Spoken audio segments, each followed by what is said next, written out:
Hello, this is Matt Singer. I am the Arts and Culture Editor at Willamette Week, and today I'm speaking to two founding members of Equitable Giving Circle. I think it'd probably be best if I let both of them kind of introduce themselves and tell kind of what their involvement is with the organization. So yeah, go ahead and introduce yourselves. Hi, my name is Kiyoshi Owens. I'm the CEO of Empress Rules Equity Consulting, and I'm also a founding member of the Equitable Giving Circle. I am a racial equity consultant, so a lot of the things that we do, I take through an equity lens and make sure that we're centering diverse populations. In addition to that, I'm going to be working on the housing strategy, which I'm very excited about. And yeah, we do whatever we need to do in order to get it done. My name is Dyvisha Gordon, also one of the co-founders, and do more work around engaging the community and outreach. So could you quickly kind of give me give people the background on Equitable Giving Circle and what its focus is? So honestly, I feel like the Equitable Giving Circle was born out of conflict, and we were a part of this women's entrepreneurship group, and it's predominantly white women, and some of the Black women in the group are getting silent. And so that led to some conflict, which led to some trainings, which led to AJ McCreary and some other folks creating this, having this vision about the Equitable Giving Circle. And initially it was supposed to be around entrepreneurship, but then COVID happened. And so we shifted gears and moved towards making sure our communities have fresh produce, And so we purchased food CSAs from Bipoc farmers, and we're gifting them to our community members, diverse community members. So tell me about that shift and sort of how did you recognize that shifting towards feeding people with food insecurity was sort of more of what you wanted to do, at least during the pandemic? How was that decision made? It was actually, and I could tag team on this. It was actually something I remember when I met with AJ and the concept was first brought forth. It was something that was kind of in the back, like this is an initiative that we're thinking of. So it was something I think that was really meticulated with the COVID. It was placing the sense of urgency there, but it was one of the matters that was like always in the back of our mind. Like, how can we help Black farmers and Indigenous farmers and farmers of color, thrive?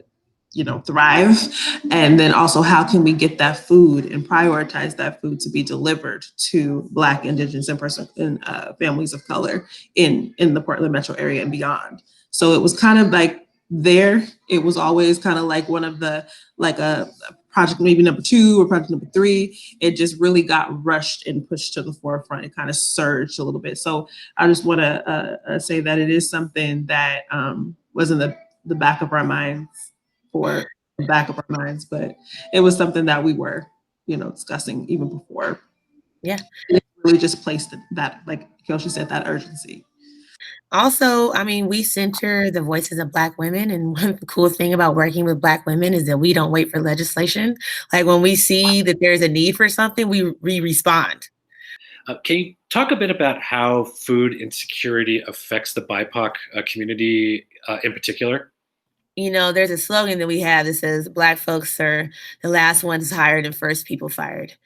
Think about COVID, think about who the majority of the essential workers are, think about who's being impacted by COVID and having to quit their jobs, right? Think about who has the underlying conditions, who's gonna have to quit their jobs, not because they don't want to work, but because you'll literally kill your family. And people are not concerned with the fact that, yeah, your family might die.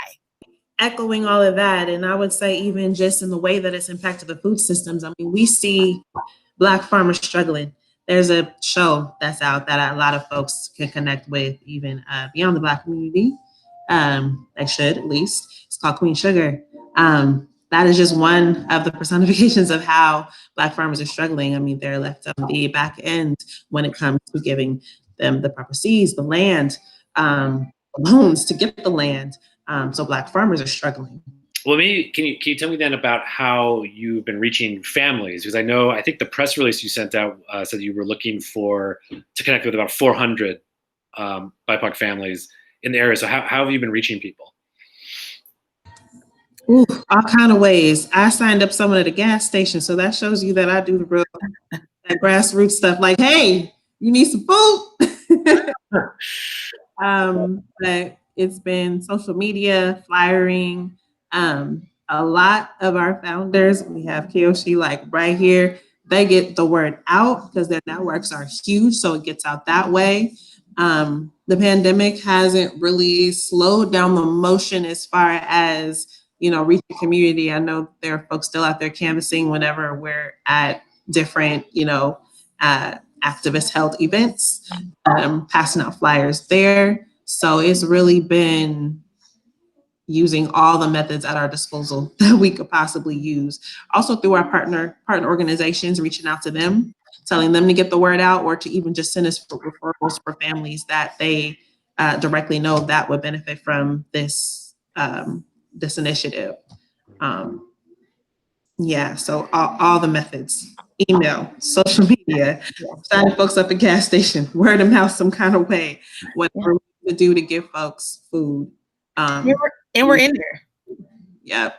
We're in there. So it's like, it's not like, oh, here's this initiative. We need to go find folks. Like, we've been kicking it with people. Like, this is a year.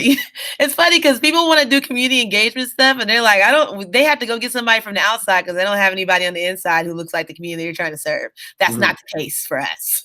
So we're in the community. It's not hard when you're actually in community with the community.